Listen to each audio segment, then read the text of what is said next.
네, 그럼 이번에는 이어서 그 딜리지그 과제 부품도를 작성을 해보겠습니다. 우리가 부품도를 작성할 과제는 부품도를 작성할 부품은 어떤 거냐면 1번 요 지그 플레이트, 그다음에 2번 요 로케이터, 뭐 위치 결정구 또는 로케이터라고 하죠. 이 로케이터 부품.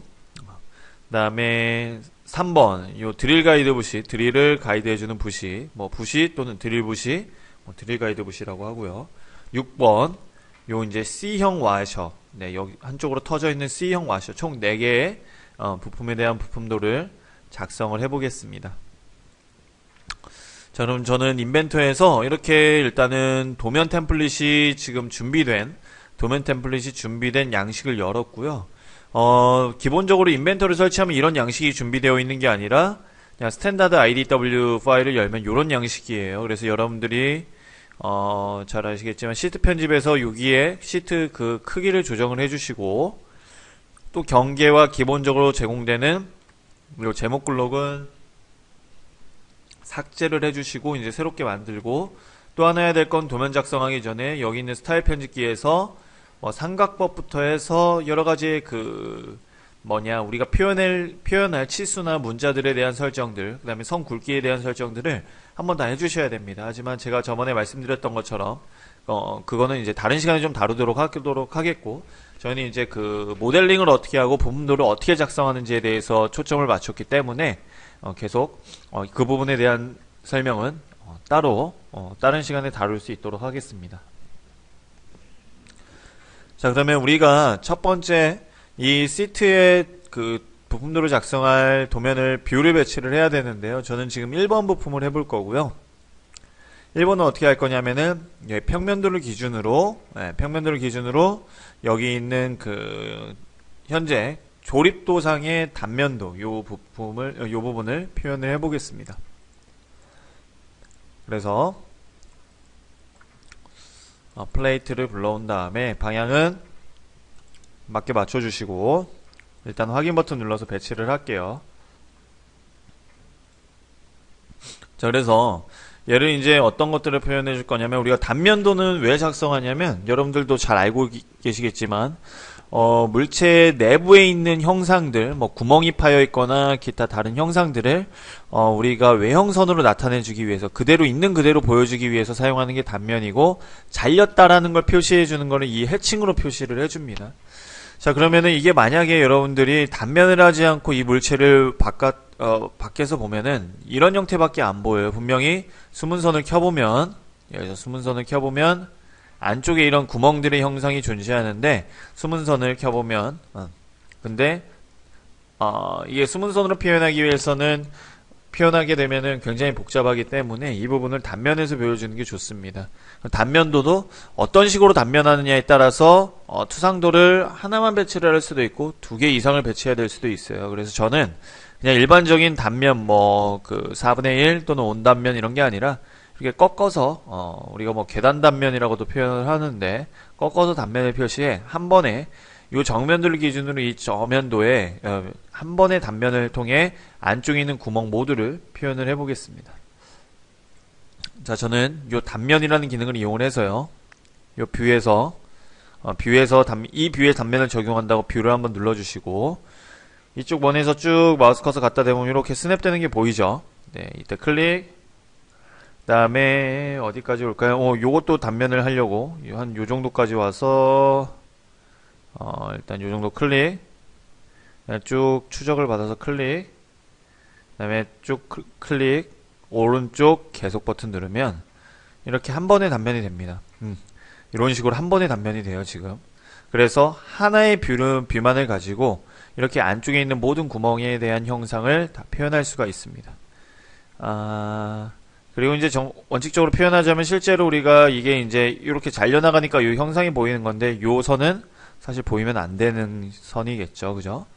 그리고 우리가 기본적으로 그 단면도의 척도는 확대도는 표현을 해주는데, 이거는 도면의 표제란에 하나만 기입을 하기 때문에 기계제도법에서는 이렇게 표현만 하겠습니다. 끌어당겨서 조금 이렇게 바깥으로 빼주고요. 자, 이렇게 단면을 하면 뷰의 생성은 다 끝났고요. 오른쪽 자동화된 중심선으로 중심선을 추가해주고 오른쪽 자동화된 중심선으로 중심선을 일단 추가를 해주면 되는데 안 들어갔죠. 안 들어간 이유는 네, 요게 눌렸어야 되는데 혹시 모르니까 회전 피처까지 눌러주고 확인 버튼 누르면 이렇게 다 들어가게 됩니다. 근데 제가 원하는 거는 저는 이제 모델링 할 때 요게 이제 위치를 파이로 모델링을 했는데 이런 식으로 중심선이 나왔어요. 제가 원하는 중심선은 이게 아니었고 얘네들은 전부 일단 지워볼게요. 얘네들이 아니었고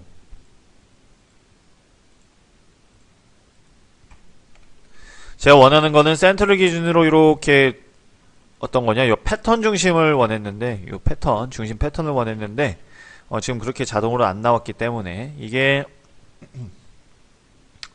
요걸로 하면은 원형 패턴 피처까지 하면은 나오긴 할 거예요. 이렇게 나오죠. 나오는데 만약에 이게 안 됐을 경우에는 여러분들이 요거를 해주시면 되고 이렇게 지운 다음에 다시 자동화된 중심선 원형 패턴 피처도 하겠다라고 눌러주시면 이렇게 아주 예쁘게 잘 작성이 됩니다.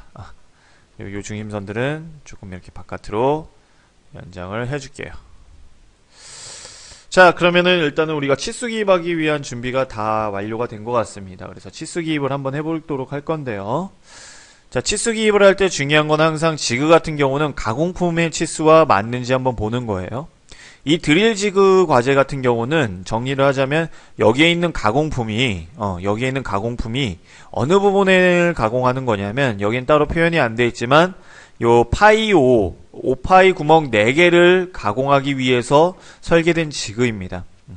그래서 일단은 처음에 이 지금 부품의 가공품에 5파이 구멍이 없는 상태로 여기 위치 결정구에 그 조립이 되고 그 다음에 그 C형 화셔로 닿은 다음에 너트로 고정시켜서 이 드릴 가이드 부시에다가 드릴을 회전시켜서 이렇게 집어넣으면 요 구멍들이 가공이 되겠죠. 그죠? 그래서 최종적으로 요 제품을 완성을 하는 건데 일단은 지금 중요한 건 뭐냐면 이 치수가 60파이인데 여기에 60파이라는 소리는 자, 여기 드릴 가이드 부시도 위치가 60파이라는 소리고 그 다음에 중요한 거는 여기에 지금 우리가 지그를 부품도를 작성할 때 아주 중요하게 볼 부분은 뭐냐면 이 가공품의 공차입니다. 근데 현재 보면 가공품은 전부 다 공차가 뭐예요? 여기 파이 22부분 빼고 전부 다 일반 공차예요. 예, 얘네들의 위치가 크게 중요하지 않다는 거죠. 그죠?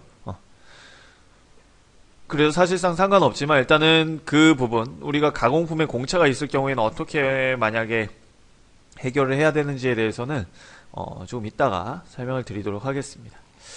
자, 저는 그러면 치수를 하나하나 넣어보도록 할게요. 저는 위치 결정구가 조립될 요 구멍의 치수는 몇이냐면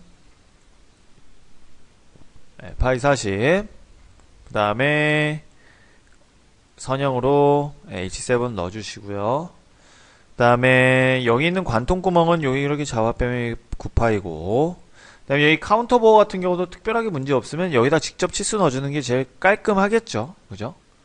파이9 4.6 4.5 그 다음에 치수를 이렇게 조금씩 정리해서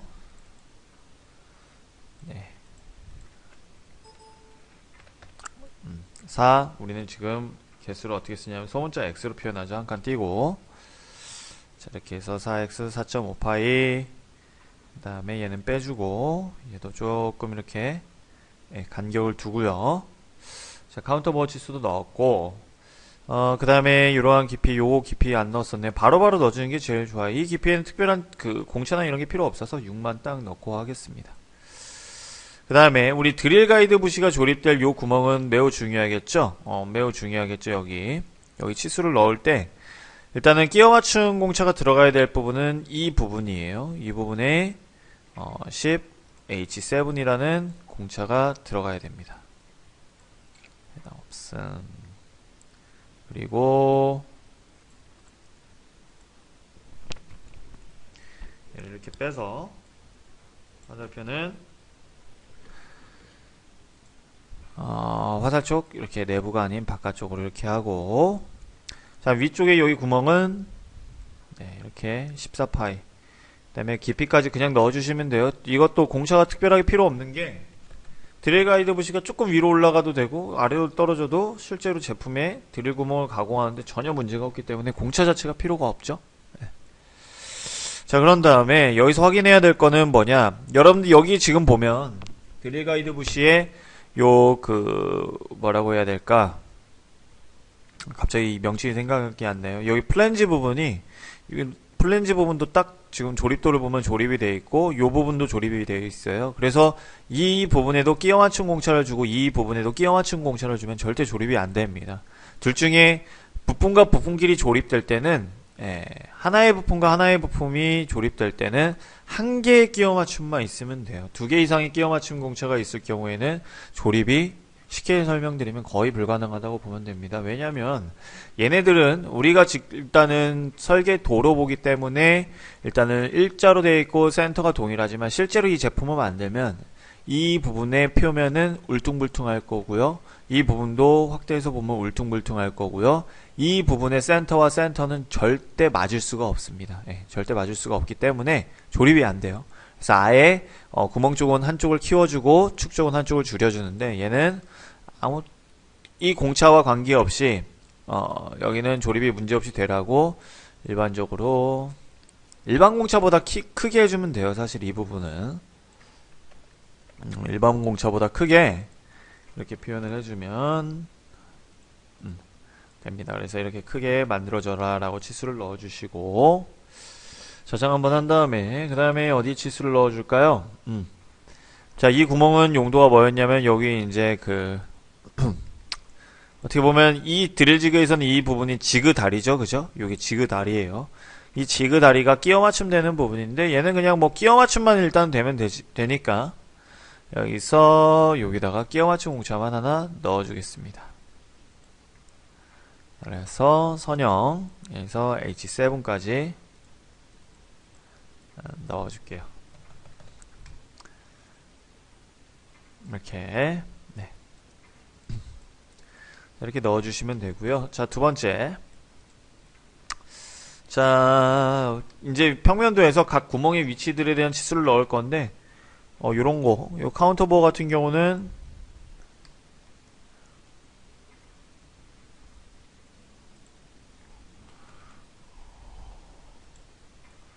옵션 화살촉 내부로 해서 이렇게 두시고, 그 다음에 여기에 있는 드릴 가이드 부시에 대한 치수, 부시 조립부에 대한 치수도 60파이 옵션 화살촉 내부로 이렇게 두시고, 그 다음에 여기 뭐가 조립됐죠? 여기에, 네, 여기에 지그 다리가 조립됐죠? 80에 80.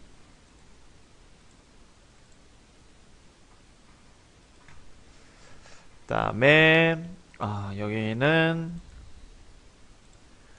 95인데, 여기에 이제 95가 여기도 95고, 여러분들 치수를 기입을 할 때 이 부분도 95예요. 그래서 이렇게 치수를 넣어도 전혀 문제 없고, 얘가 정사각형이기 때문에 앞에다 사각형 기호를 붙이게 되면 여기에서 사각형 기호가 여기 있죠. 요 사각형 기호를 하나 붙여주면은 이렇게 95가 요 하나의 치수로도 여기도 95라는 걸 이해를 할 수가 있습니다. 자, 끝으로 여기에 못따기 치수만 한번 넣어 볼게요. 못따기도 우리가 일반 우리 시험 볼 때 못따기 치수를 그냥 이런 식으로 많이 표현을 하죠. 따로 챔퍼라고 표현을 해도 전혀 문제 없을 것 같은데, 이렇게 OX45도로 많이 표현을 하기 때문에, 네, 이렇게 치수를 넣어 보겠습니다. 자, 그럼 제가 봤을 때 요거까지 넣으면 치수가 다 정리되겠네요. 요거까지. 자, 이것까지 넣으면 이제 치수가 다 정리되는데, 여기서 한 가지만 설명드릴게요. 자, 무슨 설명드리냐면은, 지금으로서는 가공품에 여기에 아무런 여기가 일반 공차이기 때문에 지금 이 상태로 해도 전혀 크게 문제가 없을 거라 생각은 됩니다. 하지만 여기에 파이 60에 다른 위치에 대한 파이 60에 플러스 마이너스 100분의 5다, 플러스 마이너스 0.1이다라고 공차가 기입된 경우에는 지그가 이 지그에서 이 가공품을 조립해서 가공했을 때 그 공차 이내에 가공되도록 지그가 가공품의 공차보다 더 정밀하게 제작이 되어야 돼요. 그래서 만약에 저기 60파이에 플러스 마이너스 0.1이 들어가 있다면은 0.1보다 더 정밀한 공차가 여기에 있어야 되고, 혹시나 각 각도 치수에도 또 공차가 들어가 있으면 여기에는 해당하는 공차까지 기입이 되어야 됩니다. 허나 현재 과제에서는 그러한 공차가 여기에 하나도 보이지 않습니다. 그죠? 그래서 물론 여러분들 부품과 부품이 이게 좀 어려운 말일 수도 있어요. 이런 부품들이 이론적으로는 전혀 문제 없지만 실제로 제품을 가공해서 만들면은 절대 우리가 원하는 대로 이론적으로 정확한 상태로 만들 수가 없어요. 얘네들은 전부 특별한 공차 없이 만들게 되면 일반 공차로 만들어지게 되고 그 각 일반 공차로 만들어진 부품들을 조립하게 되면은 그 공차들이 누적되어서 최종적인 영향을 끼치는 거에는 가공품에 영향을 끼칩니다. 여기 가공품에. 네. 그렇기 때문에 아무리 그러면은 우리가 이 지그가 어떻게 설계되어야 되냐면 이 가공품이 현재 60파이의 일반 공차 이내에 60파이, 일반 공차 60파이 이내에 이 지그가 설계되어야 돼요. 그래서 정확하게 표현하자면 이 지그에는 그냥 그려져야 될 게 아니라 일반 공차보다 정밀한 공차들이 여기 60파이와 그 다음에 또 하나 우리가 90도라서 따로 치수를 안 넣었지만 여기는 90도에 그러한 부분들의 치수가 들어가야 됩니다. 그래서 아무런 표기가 없기 때문에 저는 이 시간에 여기다 몇을 줄 거냐면 60파이 아마 여러분들 일반 공차 찾아보시면 값이 나올 거예요. 네, 그런 거 하나하나 지금 이 시간에 설명드리면 좋겠지만 너무 오래 걸려서 한 과제를 설명하는데 그냥 말로써 이렇게 좀 지나가도록 하고요. 만약에 그냥 특별한 거 아니면 저기 특별한 게 없으니까 요게는 이제 100분의 5 정도 우선 일반 공차보다 정밀하게 여기도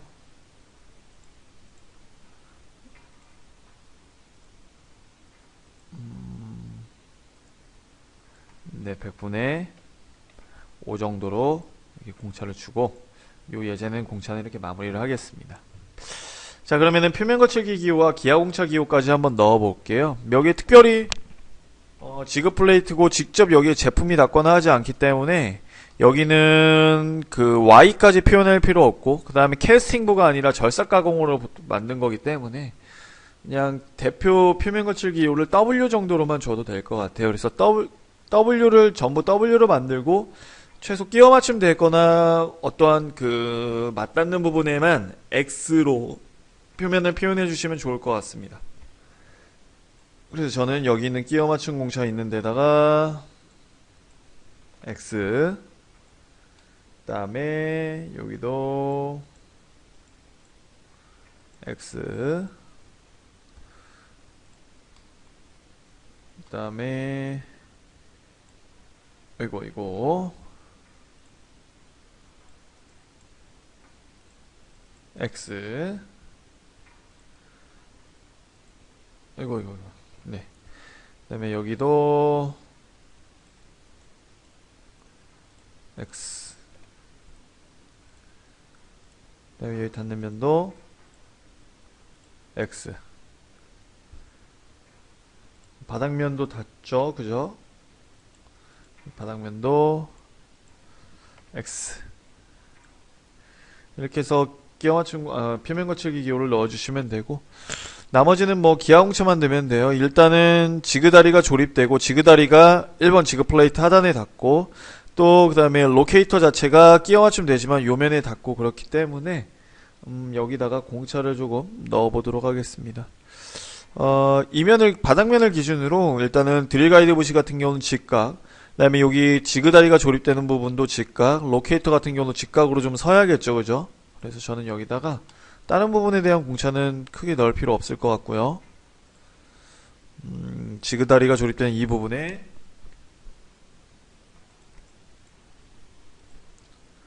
직각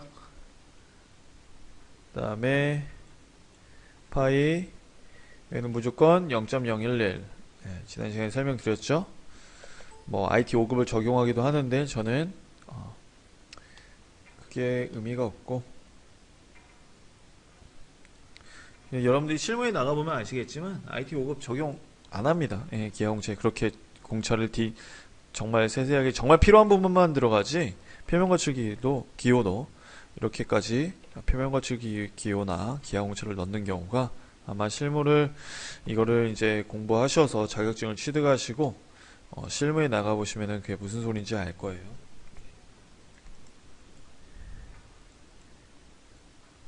그리고 여기는 파이 0.011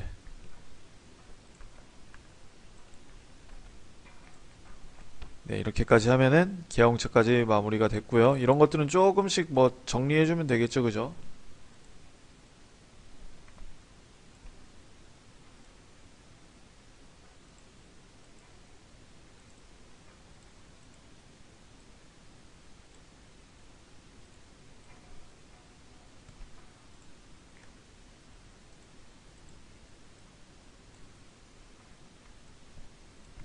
네.